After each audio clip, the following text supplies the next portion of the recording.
Okay, एक बार वापस revise कर लेते हैं।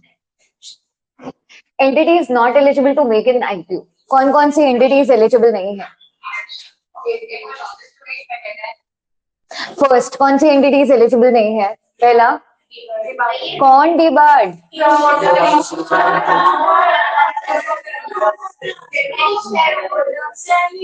वही छोड़ो तुम लोग, मैं ही रिवाइज करा देती हूँ, ठीक है।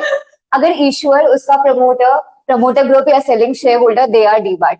सेकंड, आपकी कंपनी का प्रमोटर या डायरेक्टर ऐसी दूसरी कंपनी का प्रमोटर या डायरेक्टर है जो डीबार्ड है, तो आप उस केस में आईपीओ नहीं लेके आ सकते।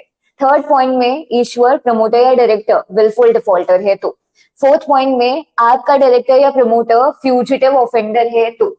नेक्स्ट आता है फिफ्थ पॉइंट कि आपकी अभी तक कोई भी आउटस्टैंडिंग कन्वर्टेबल सिक्योरिटी थी जो कन्वर्ट होनी बाकी है on the date of making offer document या फाइलिंग द ऑफर डॉक्यूमेंट या ड्राफ्ट ऑफर डॉक्यूमेंट, तो भी आप आईपीओ लेके नहीं आ सकते, पहले उसको कन्वर्ट करा लो इक्विटी में।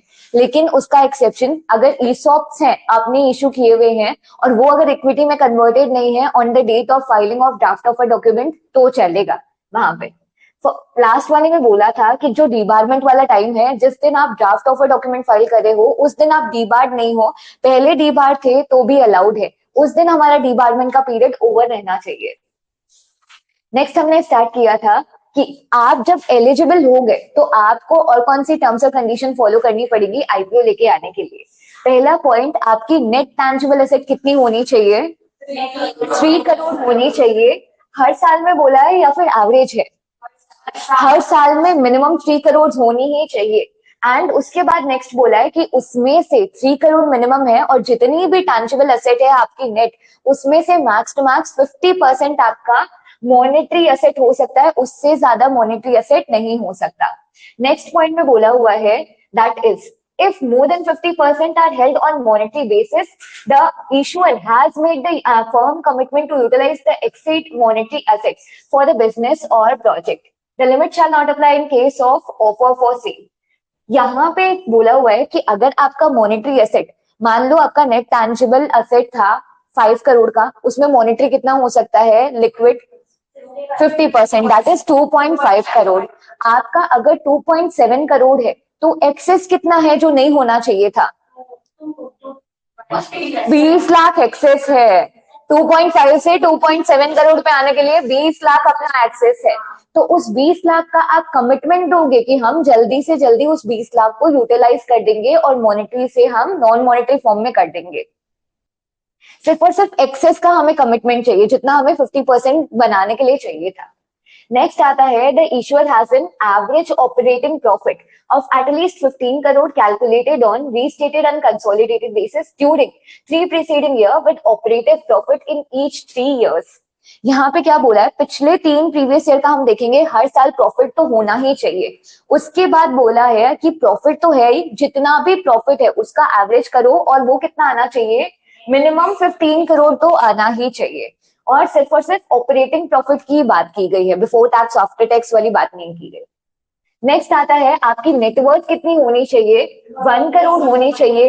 नेटवर्थ होता क्या है? अगर हम नेटवर्थ को कैलकुलेट करें तो कैसे करते हैं? एसेट माइनस लाइबिलिटी, या फिर हम बोल सकते हैं पूरा शेयर होल्डर फंड हमारा नेटवर्थ है, क्योंकि एसेट माइनस लाइबिलिटी टेक्निकली वही तो है ना कि हमारे जो भी शेयर होल्डर्स फंड है, दैट इज नेटवर्थ। आपकी नेटवर्थ एटलीस्ट 1 करोड़ होनी चाहिए हर साल में, पिछले 3 साल। नेक्स्ट आता है in case the issuer has changed it's name with in the last 1 year, at least 50% of the revenue calculated on restated and consolidated basis for preceding 1 full year has been earned from it by the activity indicated by new name. इसका मतलब क्या है और ये क्यों जरूरी है? हाँ, 50% क्या? 50% ऑफ द, हाँ, रेवेन्यू। रेवेन्यू हमारा न्यू नेम से करस्पॉन्ड होना चाहिए। ये जरूरी क्यों है? हाँ, करेक्ट। आज अगर हमारा कोई कंपनी है XYZ ऑटोमोबाइल्स, उन्होंने अपना नेम चेंज करके XYZ EV कर दिया, ईवी, तो हमें क्या लग रहा है उनका मेन बिजनेस ही ईवी का है। लेकिन अगर उसका पिछले 12 महीने में नाम चेंज हुआ है तो एटलीस्ट 50% तो ईवी से आना चाहिए, ये वो वाली कंडीशन है। कि एटलीस्ट आपका नाम चेंज हुआ है तो आपका बिजनेस ही उसी चीज को रिजेंबल करता है, तो एटलीस्ट 50% तो आपका लास्ट ईयर में उस नाम से ही रेवेन्यू होना चाहिए। अब नेक्स्ट आता है in case the eligibility condition are not met. अगर ये हमारा फर्स्ट रूट था, अब अगर ये एलिजिबिलिटी कंडीशन चारों की चारों फुलफिल होनी चाहिए, अगर इनमें से एक भी फुलफिल नहीं हो पाती तो another route that is QIB route है अपना। However, in case the issuer does not satisfy the eligibility condition stipulated above in Regulation 6 Subregulation 1, it may still make the IPO, but only through book building process. ऊपर वाले में आप चारों fulfil कर रहे थे तो आप फिक्स्ड प्राइस इशू भी कर सकते थे, बुक बिल्डिंग इशू भी कर सकते हो, लेकिन आप चारों कंडीशंस में से मान लो कोई भी कंडीशन फुलफिल नहीं कर पा रहे, तो this is your alternative route, but यहाँ पे फिक्स्ड प्राइस नहीं होगा, सिर्फ और सिर्फ बुक बिल्डिंग इशू होगा। And further allot at least 75% of the net offer to the public to QIB, और उसमें भी आपको 75% QIB को अलॉट करना ही पड़ेगा। अगर उतना नहीं कर पाए तो जितना आपके पास पैसा आया है आपको पूरा का पूरा पैसा रिफंड करना पड़ेगा। जैसे अपनी मिनिमम सब्सक्रिप्शन वाली कंडीशन होती है ना, ये काइंड ऑफ वैसा ही है कि 75 तो मिनिमम आपको अलॉट करना ही है QIB को, अगर नहीं कर पाए तो you will have to refund the money.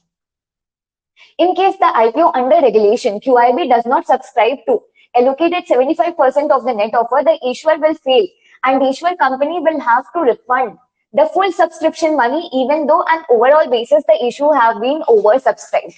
यहाँ पे ये वाला पॉइंट क्लियर है, हमारा इवन दो मिनिमम सब्सक्रिप्शन भी हिट हो गया फिर भी हमें रिफंड तो करना ही पड़ेगा, क्योंकि हमारी लिमिट क्या थी, एटलीस्ट 75% तो QIB को अलॉट होना ही चाहिए, वो नहीं हुआ तो।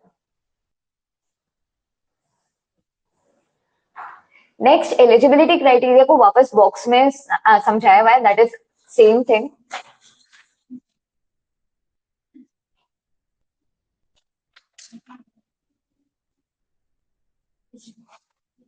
अब यहाँ पे ये बोला हुआ है एलिजिबिलिटी कंडीशन नंबर फर्स्ट, उससे पहले अब ऑप्शन 1 और option 1 is not met. Option 1 और ऑप्शन 1 इज मेट बॉक्स में देखना, option 1 is not met. Option 1 is met मतलब हमारा फर्स्ट वाला रेगुलेशन जो 4 कंडीशन फुलफिल हो रही थी उसमें हम जब ऑफर करेंगे तो किसका किसका हमें एलोकेशन कितना परसेंट रखना होगा, तो उस केस में हम QIB को मैक्स 50% अलॉट कर सकते हैं, रिटेल को at least 35% and non institutional investor को एटलीस्ट 50%।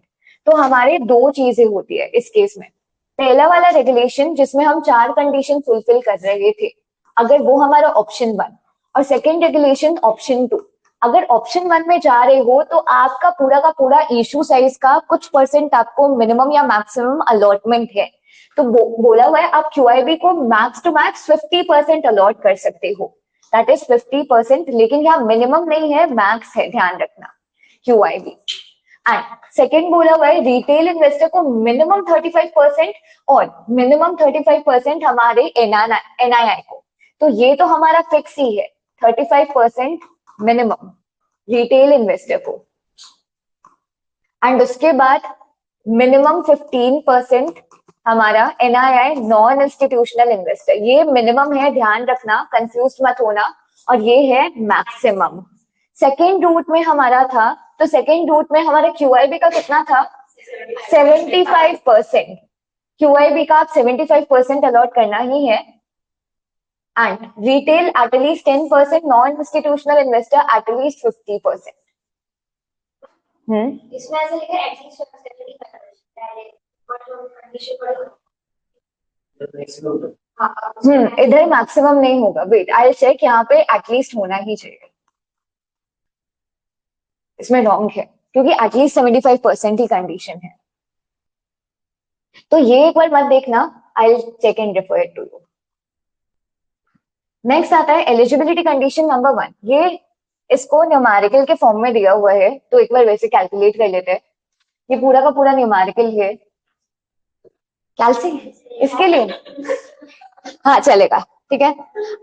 ये अपने ईयर में IPO लेके आ रहे हैं, पिछले 3 साल का हमें देखना होता है, मॉनेटरी एसेट परसेंट, हमारी नेट टैंजिबल एसेट दी हुई है, मॉनेटरी एसेट दी हुई है, फिर परसेंटेज दी हुई है, तो पहले ये एलिजिबल है या नहीं फर्स्ट रीड कर लेते हैं। In the case the issuer is filing the draft of a document with the SEBI on August 2023, तो पिछले 3 साल का देखेंगे, 22, 21 और 20 का देखेंगे। हमारी नेट टैंजिबल एसेट कितनी होनी चाहिए मिनिमम हर साल में? 3 करोड़ है या नहीं है? ये लैक्स में दी हुई है, तो इनको करोड़ में कन्वर्ट करना है तो कैसे करोगे? ये कितने करोड़ आएगा? हाँ 35.10 करोड़ आएगा ये। हाँ क्योंकि ये लैक्स है तो आगे 2 जीरो यहाँ पर लगा, 35 करोड़। ये 25 पॉइंट और ये 22 पॉइंट, तो तीनों ईयर में क्या हुआ? ये लैक्स में दिया हुआ है अमाउंट, इसको करोड़ में कन्वर्ट करना है, कैसे करेगी? 1 करोड़ में कितने लैक्स होते हैं? मैं जीरो नहीं पूछा मैंने, 1 करोड़ में कितने लाख होते हैं? एफेक्ट 1 करोड़ में 100 लाख होते हैं, ठीक है। अब तो अगर ये पूरा करोड़ दिया हुआ, पूरा लैक्स दिया हुआ है 3510 लाख, तो अगर नीचे से डिनोमिनेटर 1 पॉइंट इसका 1 पॉइंट इसका, ठीक है, 335.10 CR बोल दो इसको, अभी चलेगा? थोड़ा समझ आया? चला लेंगे, ठीक है चला लो कोई ऑप्शन नहीं, ठीक है। ये इसके करोड़ वाले तीनों चीज है, तो अपनी नेट टैंजिबल एसेट फुलफिल हो रही है या नहीं? नेक्स्ट, मॉनेटरी एसेट कितना परसेंटेज है? यहाँ पे डायरेक्ट परसेंटेज दिया हुआ है, परसेंटेज फुलफिल हो रहा है या नहीं? 50% मैक्स होना चाहिए। यहाँ पे 8.61% है, 4.27 है एंड 2.72% है, तो ये कंडीशन भी फुलफिल हो गई है, फर्स्ट वाली कंडीशन। सेकंड बोला है, सेकंड कंडीशन अपनी क्या थी? ऑपरेटिंग प्रॉफिट कितना होना चाहिए? एवरेज 15 करोड़, और हर साल प्रॉफिट तो होना ही चाहिए, दैट इज सेकंड कंडीशन। अब यहाँ पे प्रॉफिट बताया हुआ है, ऑपरेटिंग प्रॉफिट तीनों सालों का कितने करोड़ है यहाँ पे? हाँ इस योर नेम महिमा, कितना प्रॉफिट कितने करोड़ में है ये? 18 करोड़। अरे वाह, हाँ तो तीनों कंडीशन फुलफिल हो रही है। पहले प्रॉफिट है या नहीं? तीनों में है, प्रॉफिट है, उसके बाद 18 है, 12 है और 16 है। अब इनके एवरेज निकालोगे तो 15.72 एवरेज आ रहा है, इन्होंने खुद ही बताया हुआ है, तो ये कंडीशन फुलफिल हो रही है नहीं? सेकेंड वाली भी अपनी फुलफिल हो गई। थर्ड वाले में बोला हुआ है, थर्ड एलिजिबिलिटी कंडीशन क्या थी? नेटवर्थ होनी चाहिए एटलीस्ट 1 करोड़ पिछले 3 फाइनेंशियल ईयर में।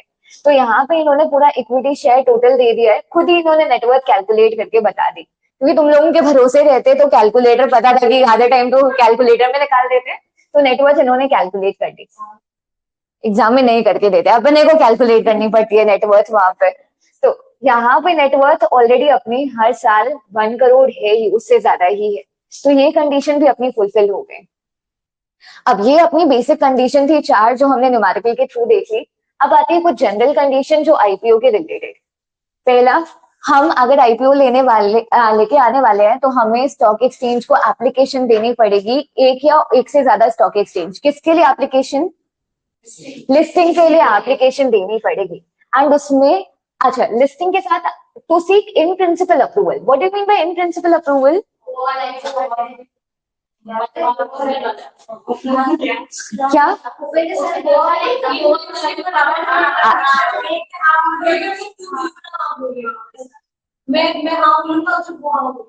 अच्छा, तो उस एग्जाम्पल को इस सिचुएशन के साथ रिलेट करवा के दिखा दो, चलो मेरे को।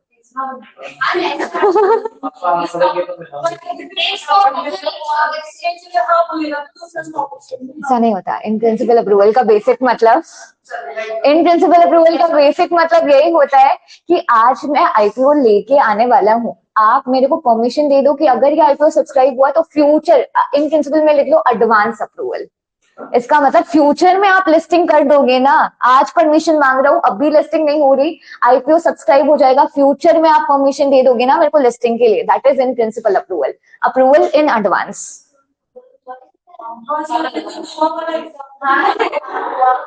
तो इन प्रिंसिपल अप्रूवल मतलब एडवांस में आप अप्रूवल लेके आ रहे हो कि मैं आईपीओ लेके आने वाला हूँ, उसके बाद ही तो सिक्योरिटीज लिस्ट होगी ना, तो उस टाइम आप लिस्ट करने के लिए परमिशन दे दोगे। आप ऐसा तो मना नहीं करोगे आज मैं आईपीओ लेके आ रहा हूँ, कल मुंह उठा के मना कर दिया नहीं हम तो लिस्ट ही नहीं करवाने देंगे आपकी सिक्योरिटी, तो पहले से ही अप्रूवल लेके आ रहे हैं कि कल मैं सिक्योरिटी लिस्ट करा रहा हूँ, तो आप उसका अप्रूवल दे दो आज से। To seek in principle approval from to list the specified security on stock exchange. And उसके बाद क्या? एक से ज्यादा स्टॉक एक्सचेंज से अगर आप इन प्रिंसिपल अप्रूवल लेके जा रहे हो तो एक को मेन स्टॉक एक्सचेंज चूज करोगे आप, that is designated stock exchange. उसके साथ आज कोई भी आईपीओ या एफपीओ होते हैं तो वो डीमैट फॉर्म में होते हैं या फिजिकल फॉर्म में? डीमैट। तो आपको किस किससे एग्रीमेंट करना पड़ेगा? डिपॉजिटरी से एग्रीमेंट करना पड़ेगा फॉर द डीमटेरियलाइजेशन। उसके बाद एक और कंडीशन, आज हम आईपीओ लेके आ रहे हैं उससे पहले प्रमोटर की सारी होल्डिंग डीमैट फॉर्म में होनी चाहिए। Promoters in demat form before filing the offer document. उसके बाद सारे के सारे जितने भी पार्टली पेड अप शेयर हैं वो हमारे या तो फुल्ली पेड अप है या फिर उनको वापस फोरफिट कर लो, रिडीम कर लो। नेक्स्ट, कोई भी आउटस्टैंडिंग कन्वर्टेबल सिक्योरिटी है उसको इक्विटी में कन्वर्ट हो जाना चाहिए। एक्सेप्शन क्या था? ईसॉप। करेक्ट। नेक्स्ट आता है, ये पॉइंट भी देखा हुआ है, it has made a firm arrangement through verifiable means of finance towards 75% of stated means of finance। ये वाला आया था या नहीं? नहीं आया था। आया था। ओके, तो just take your time, 2 minute 1 minute लो एंड इसको इंटरप्रेट करने की कोशिश करो।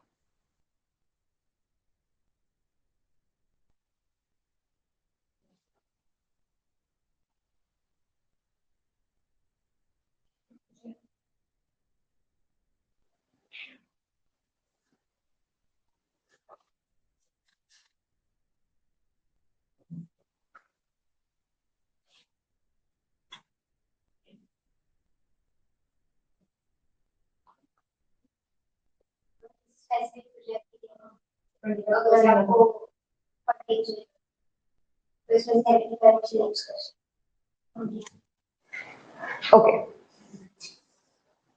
मतलब 75% क्या यूज कर सकता है? जेस क्या है? ओके, अब इसका मतलब क्या है? जनरली अगर आप कोई प्रोजेक्ट बना रहे हो, फॉर एग्जाम्पल प्रोजेक्ट में आपके 1000 करोड़ रुपीज लगने वाले हैं। अब कोई भी प्रोजेक्ट बना रहे हो उसके रिलेटेड इतना रुपए लगने वाला है, आप आईपीओ इशू करने वाले हो, कुछ तो आपके पास रिटेन्ड अर्निंग भी होगी। मान लो आपके पास रिटेन्ड अर्निंग थी 200 करोड़, आपको आईपीओ इशू करना है, वो हमारा है 400 करोड़। उसके बाद बचे हुए पैसों का आप इंतजाम भी तो करते हो ना। अब वो बचे हुए पैसों, कितने बचे पैसे अपने को प्रोजेक्ट के लिए और कितने चाहिए? 400 करोड़ और चाहिए। तो यहाँ पे ये बोला है कि आपके पास आप जो आईपीओ से पैसे लाने वाले हो और अपने इंटरनल अक्रूवल उनको हटाओ, उसके अलावा आपके प्रोजेक्ट में कितने पैसे लगेंगे? कितने लगेंगे? आईपीओ को हटाया हमने, इंटरनल अक्रूवल को हटाया, ये अपना इंटरनल अक्रूवल था, ये हमारा आईपीओ था। बच्चे कितने पैसे? 400 करोड़। 400 करोड़ हमारे प्रोजेक्ट को कंप्लीट करने के लिए लगेंगे। इसका 75% आपका ऐसा फाइनेंस होना चाहिए जो कि वेरिफिएबल मीन से आ रहा है, जिसकी आपने गारंटी ले रहे हो कि आपका आईपीओ सब्सक्राइब होने के बाद ये पैसा तो आपको मिलेगा ही। अब इसका एक और एग्जांपल लेते हैं।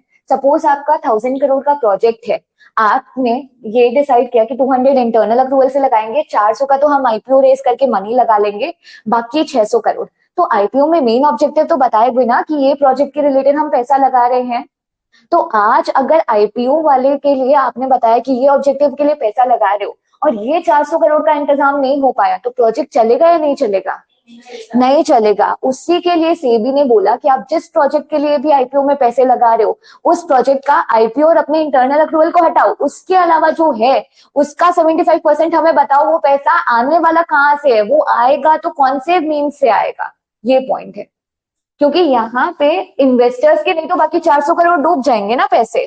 तो इसको एग्जाम्पल के थ्रू ही लिख लेना कि अगर कोई हमारे पूरा प्रोजेक्ट कॉस्ट है 1000 करोड़, उसमें इतना हमारा इंटरनल अक्रूवल है, इतना हम आईपीओ के थ्रू ला रहे हैं, तो बचा हुआ जो प्रोजेक्ट का पैसा है उसका 75%, तो 300 करोड़ हमारे हमें बताना पड़ेगा कहाँ से आ रहे हैं। और वेरिफिएबल मींस मतलब अगर हम बैंक से लोन लेने वाले हैं तो बैंक ने गारंटी लेटर और इश्यू करके दिया है, वो हमें दिखाना पड़ेगा।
ये पॉइंट क्लियर है? अब इसके एक बार वापस लैंग्वेज रीड कर लेता है. It has made the firm arrangement of finance through verifiable of means of finance. 75% of the stated means of finance for a specific project proposed to be funded from the issue proceed, excluding, क्या क्या exclude कर देंगे हम project से? Any amount raised through the prospective public issue or through existing identifying internal accrual. उसके अलावा जो भी हमें प्रोजेक्ट के लिए खर्चा लग रहा है उसका हमें 75% बताना ही पड़ेगा कहाँ से वो पैसा आ रहा है. एटलीस्ट वो हमारा वेरिफिएबल मीन होना चाहिए. नेक्स्ट पॉइंट आता है that is the amount for general corporate purpose as mentioned in the object of the issuer in the draft of a document and of a document shall not exceed 25% of the amount being raised by issuer. General corporate purpose क्या होता है? General corporate मतलब अपने day to day expenses, इनकी हमें इतनी accountability नहीं देनी पड़ती कि हमें हर पैसा बताना ही पड़े कि ये पैसा यहाँ पे खर्च हुआ है. तो आप इस पॉइंट में बोला गया है कि आप जितना का भी आईपीओ या जितना का भी इशू लेके आने वाले हो उसका मैक्स टू मैक्स कितना जनरल कॉर्पोरेट पर्पस के लिए यूज कर सकते हो? 25%. ओके, अब एक चीज नोट डाउन कर लो नीचे यहाँ पे ही. Amount for general corporate purpose,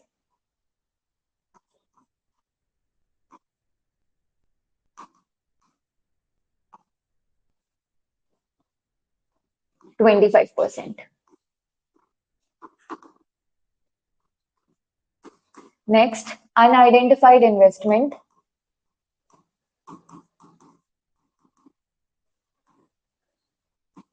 $25%.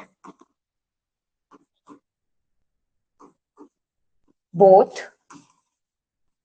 max 35%.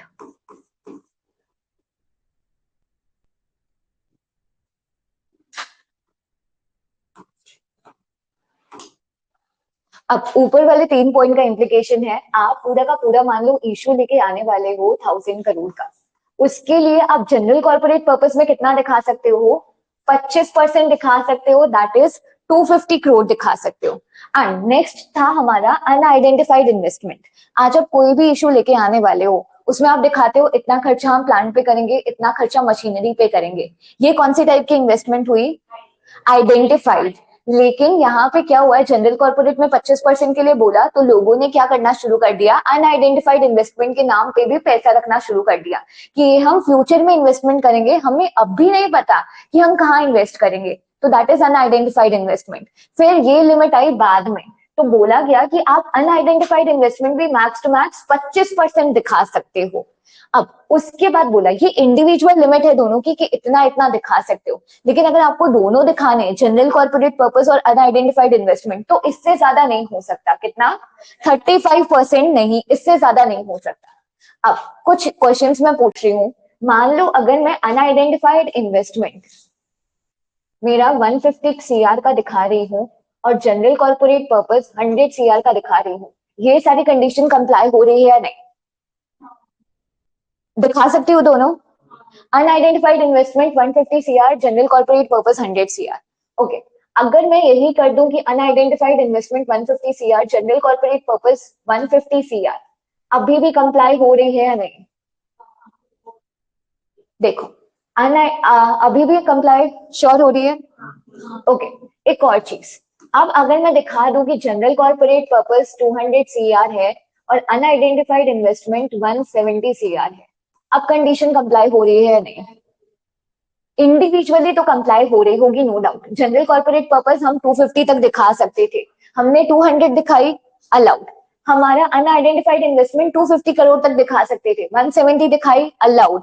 लेकिन दोनों दिखा रहे हो तो उनपे मैक्स टू मैक्स क्या 350 की है, यहाँ पे कितना हो गया? 370 हो गया. ये पॉइंट क्लियर है? ओके.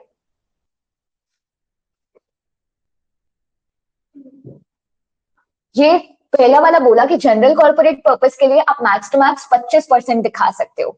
फिर बोला हुआ कि जनरल कॉर्पोरेट पर्पस और हमारे ऐसा object for which the issuer company has not identified the acquisition और इन्वेस्टमेंट टारगेट, मतलब अनआइडेंटिफाइड इन्वेस्टमेंट, उन दोनों की लिमिट कितनी होगी? 35% होगी दोनों के साथ में.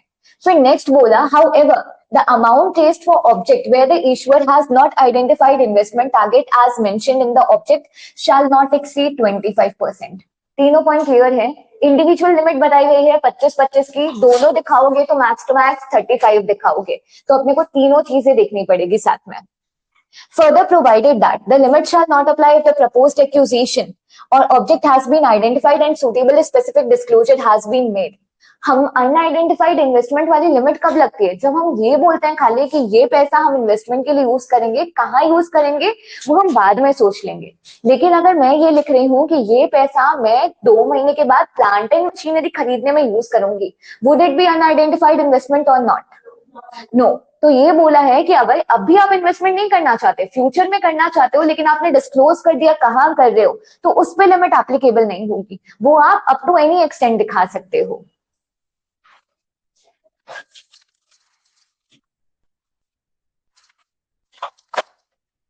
ये अदर इंपॉर्टेंट एक्सपेक्ट में ही सारे के सारे पॉइंट्स आगे आएंगे.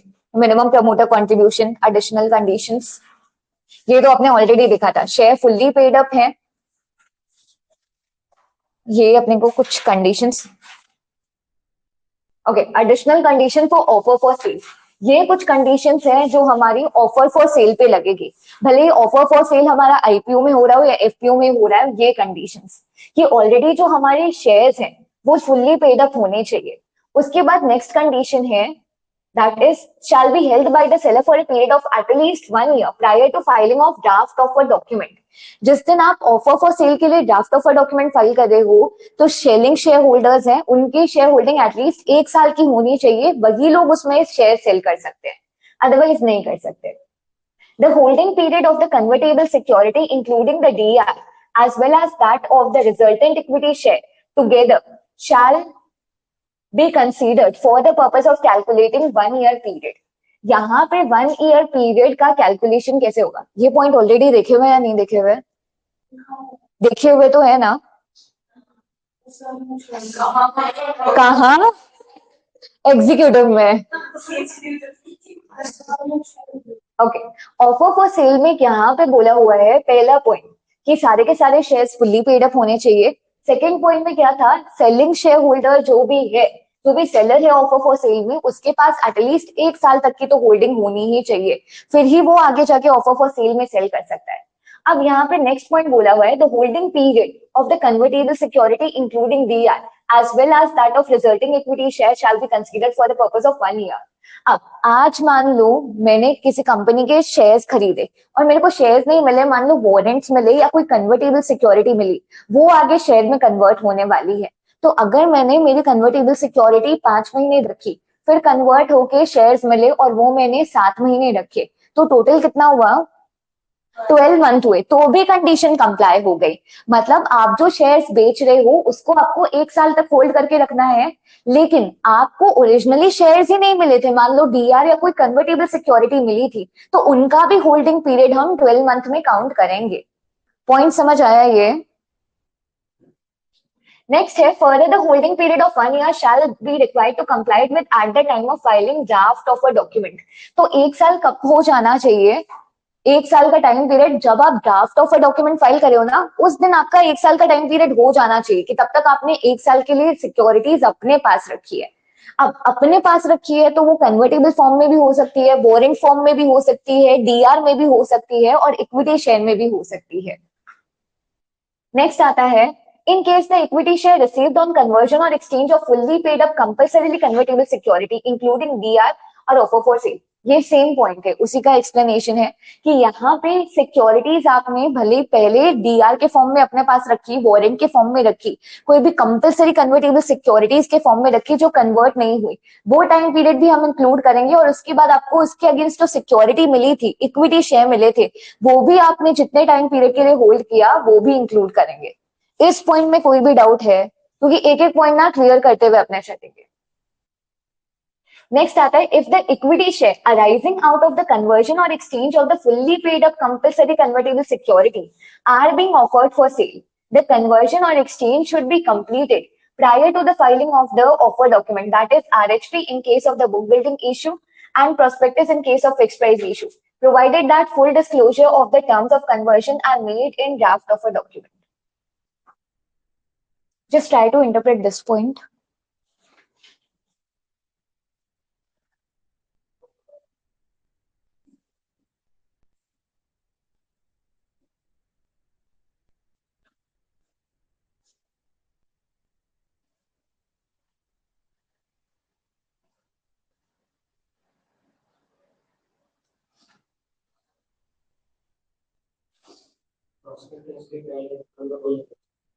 हाँ, अगर हम मान लो ऑफर फॉर सेल में कोई भी कन्वर्टेबल सिक्योरिटी सेल कर रहे थे कि ये कन्वर्टेबल सिक्योरिटी है, हम ऑफर फॉर सेल में उनको सेल करना चाहते हैं, तो कन्वर्टेबल सिक्योरिटी सेलिंग के पहले, प्रोस्पेक्टस के पहले हमारे इक्विटी शेयर में कन्वर्ट हो जाने चाहिए, फिर ही आगे हम उनका आईपीओ या एफपीओ लेके आ सकते हैं।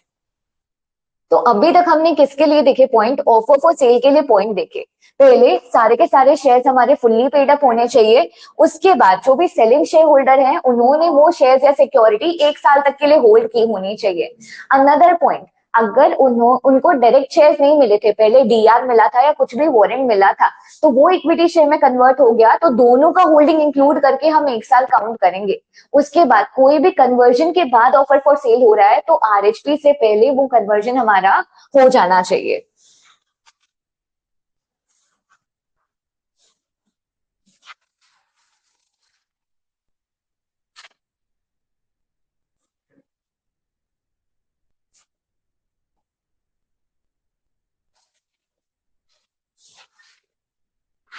ओके, बाद में कल कंटिन्यू करते हैं इसके आगे।